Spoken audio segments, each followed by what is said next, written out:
Out with the old and in with the new. Just like Sharpay said.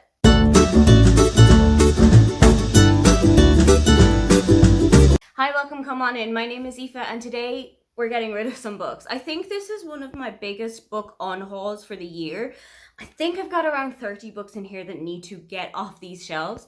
Either I've already read them and I'm not going to go back to them, or they are just lingering on my shelves for so long and I've not picked them up, so it doesn't look like I'm going to do it anytime soon. As always, when I get rid of my books, I am going to bring them to some street libraries. I'm going to bring them to my local library. And I've also got a couple of friends at work that I think would really suit these books better than I do. So they have got some good homes to go to for once. First one up is The Sweetest Revenge by Lizzie Dent. This just didn't work for me. It just didn't grasp me at all. I read about 40% of it, I think, and there was just nothing that was making me come back to this book. Generally, when that happens, it's not usually a good sign. Next up is Stop People Pleasing by Patrick King. I was given this as a gift from a friend of mine. Not entirely sure if it was a joke gift or not, but I think it's time to get this off my shelves. I'm not entirely cured of my people pleasing, but I think somebody else might take a little bit more benefit from this. Next is The Love Wager by Lynn Painter. I didn't love this book as much as I wanted to.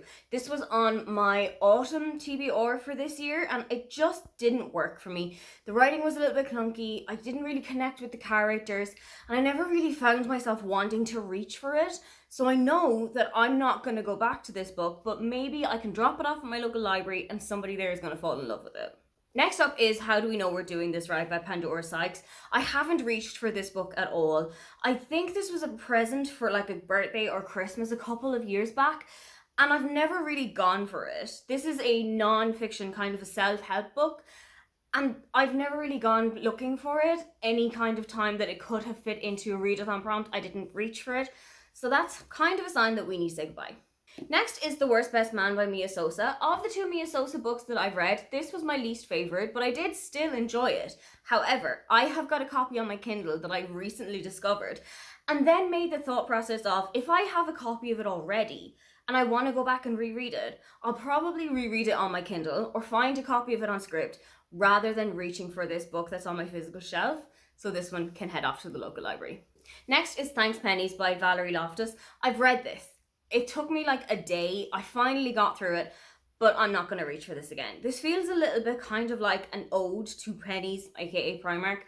And I feel like this might go to a local street library, or one of my friends at work who really loves Primark is going to really love this book, but I don't see a point in me keeping this. Next is Women Don't Owe You Pretty by Florence Given. Again, a present for Christmas, I think from my brother maybe 2 or 3 years ago, and I just have not reached out for it. I haven't really gone to that shelf recently anyway, but anytime that I do go to my taller bookshelf, this doesn't speak out to me. So maybe it's time to say goodbye.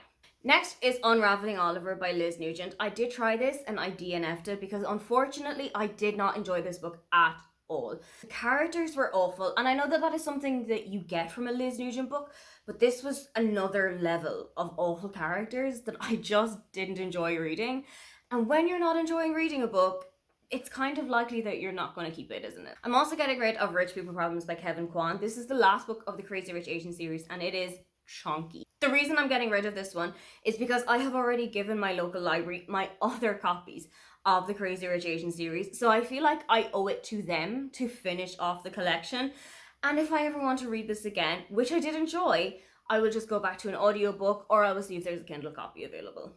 Next up is Everyone You Hate Is Going to Die by Daniel Sloss. I got this as part of the Dewbray Shopper experience last summer, and Kaylee from the Welsh Book Fairy and I were going to reread this in October, but October really ran away from me in terms of my reading. She did read this, she did finish it, but she told me that this wasn't the book she was expecting it to be. She told me that this was a very different voice from Daniel on stage, and I love Daniel's voice on stage. I really enjoy watching his stuff.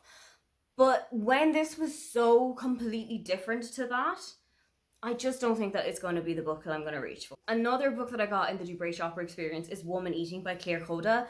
I did try this again in October and it just also didn't work for me. I didn't really gel with Lydia, the main character. I felt like the story was a little too dark for what I generally enjoy reading. I know that when I went to the Dewbray experience, I wanted something that was a little bit out of my comfort zone, and this is what I was presented with for that, but I think it was just a little bit too far out.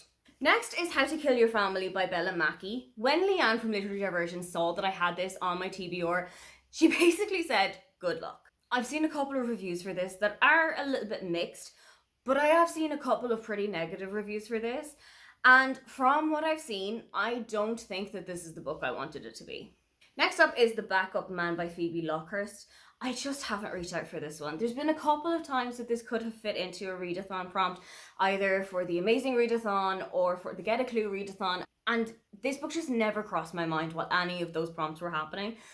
So if I'm not even putting it on my radar when it basically fits into what I should be reading, don't think it's going to have to stick around.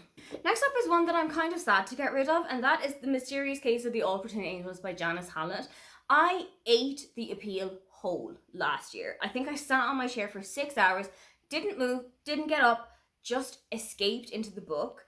And when I saw that she had other books coming out, I was super excited to get to them. Then I read The All Pretending Angels and I was a little bit disappointed. I think maybe I was going through a slump, or it was just wrong book at the wrong time. But nothing was working for me with this book. I felt like it was super slow. It was super dragged out. There were people in here that I didn't really care about. There were things happening that I didn't really care about. I might take another look at this one in the future. I might see if there's like a Kindle copy that I can get my hands on, or if one of my friends has got a copy of it that I can loan from them. But right now, this is not staying on my shelf. I am also going to donate All Our Hidden Gifts by Carolyn O'Donoghue to my local library. I've spoken about this book at length with Jess from the Hex Library. This was one of her host favourites for the Amazing Readathon, but I kept it until October because I knew that I wanted that kind of witchy vibe that this book gives right for that time of year, and it was perfect. But it's not a book that I'm going to go back to. I am going to seek out the other two books that are in this trilogy. I might even read them as an audiobook because they are narrated by Siobhan McSweeney, who played Sister Michael in Derry Girls. But I just don't think this is one that I'm going to reach for again. But it's a YA book, and I think that teenagers who are starting to learn English might really enjoy this book. I'm also going to get rid of Love at First Sight by Jennifer Dugan. This was described to me by Brie from Four Paws in a Book as chaotic baby bisexuals, and that is exactly what this is. I know that the audiobook of this exists, and I know that because I listened to it as an audiobook. So if I want to go back to it again, if I want to read it or experience it again, I'll probably just seek out the audiobook, but I think I'm going to get rid of the physical copy. Two books from the same series that I am saying goodbye to are the first two books of the Finlay Donovan series, namely Finlay Donovan is Killing It and Finlay Donovan Knocks Them Dead.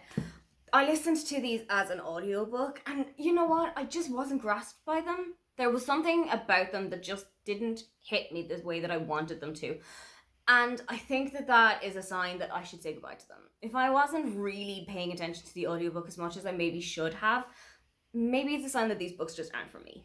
Another series going off my shelves is the entire collection of the To All the Boys I've Loved Before series, but in German. I bought these because I wanted to boost my German knowledge. I wanted to boost my German vocabulary by reading books in German. And I felt like this would be a good way to go about it. It's a book series that I really enjoy. It's a character that I really love. It's a world that I love escaping into. But I want to keep that. I want to keep that kind of cozy feeling by not introducing the German language to it. I don't want to give myself the kind of headache and torture of trying to translate a sentence as I am reading it while also trying to enjoy the story. I'm also going to get rid of Really Good Actually by Monica Heisey. I started reading this at the start of November, and I was talking about it with Brie and Michelle in our group chat. And Michelle basically told me that this is not the book she was expecting. It let her down in a couple of places, and when she explained the couple of places to me, I thought, yeah, that doesn't sound like an Aoife book either. I had really high hopes for this one. It was about a woman who got divorced in her late 20s, early 30s, and her restart with her life then, which is something that I really enjoy reading. But when Michelle explained a couple of other plot points to me, I kind of lost interest. Another author whose books I am taking off my shelf is Taylor Jenkins Reid. I'm actually going to give these to a colleague of mine, and I'll probably tell her to keep them because I have actually got copies of both of these books already on my Kindle. I am going to give her One True Loves and Forever Interrupted, which were both books that I really enjoyed. I only read One True Loves in November or so, and I loved it. I am still thinking about it to this day. but I need someone else to read it. I need someone else to have experienced it so that I can talk about it with somebody. Sadly, I am also getting rid of one of my most anticipated books for the year, and that is Icebreaker by Hannah Grace. I just did not enjoy this book. There were a couple of things that really didn't sit right with me. There were a couple of things that really seemed a little bit too out of the realm of possibilities. I don't know if I'm going to go back to Hannah Grace's work. I know that Wildfire has just come out a couple of months ago. I don't know if I'm going to give it another try. I don't know if I'm going to go into it, but I'm gonna have to get rid of Icebreaker. I am also getting rid of The Girl with the Louding Voice by Abby Dare. My mom gave me a copy of this book. I don't even know where she found it from, but she just said, hey, you enjoy reading, take this book with you. And I did. One of my friends at work read this thing during the summer, and from her description of it, I don't think it sounds like an Aoife. I just don't think that this is the kind of stories that I want to be reading, and it never really spoke out to me before I had heard about that. So when I heard what the book was actually about, it was just another rung in the ladder as to why I wasn't going to enjoy it.